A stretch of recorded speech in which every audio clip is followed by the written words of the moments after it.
Okay, so Unibond have a range of moisture absorbers, and in this video I'm going to be showing how to assemble this compact version and explain whether or not it's useful. And then stay tuned at the end of the video where I'll be comparing the compact version against the standard version and explaining which one is better and why.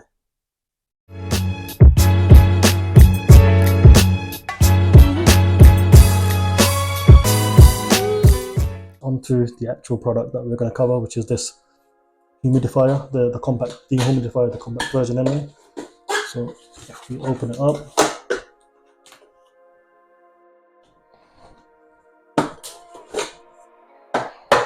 this is what we get in the box.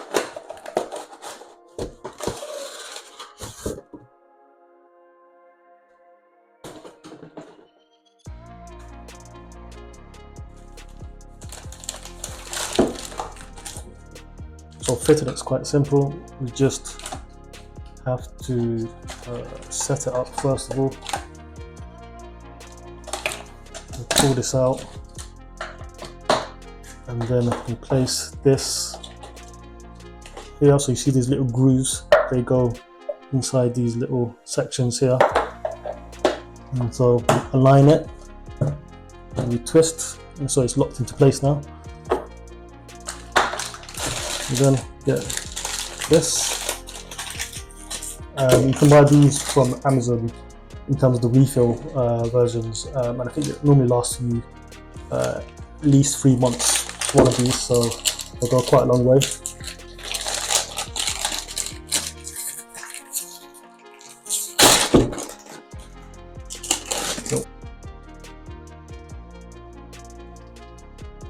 So what we do, put blue side down like this.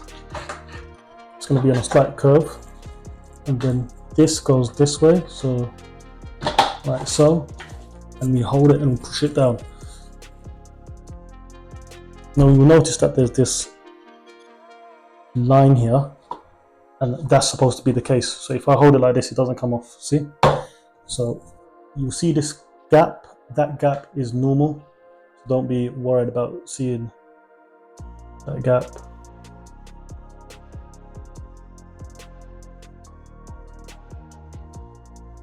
If you want to then, if this builds up water afterwards, and you want to empty it out, you just take this off. This will be not exist anyway, and then you drain it out like that. Leave that button back there. So this is the amount of water that's being collected, or moisture that is absorbed after a month. So as you can see, it's roughly a third or so, nearly a half actually, after a month. So it is definitely doing its job, and also the actual moisture refill, you know, there's still a significant amount left. Now, if I was to compare this against the standard moisture absorber, in my opinion, the standard one actually absorbs a lot more water, and so this one was put roughly at the same time, and as you can see, there's a lot more water that's been built up.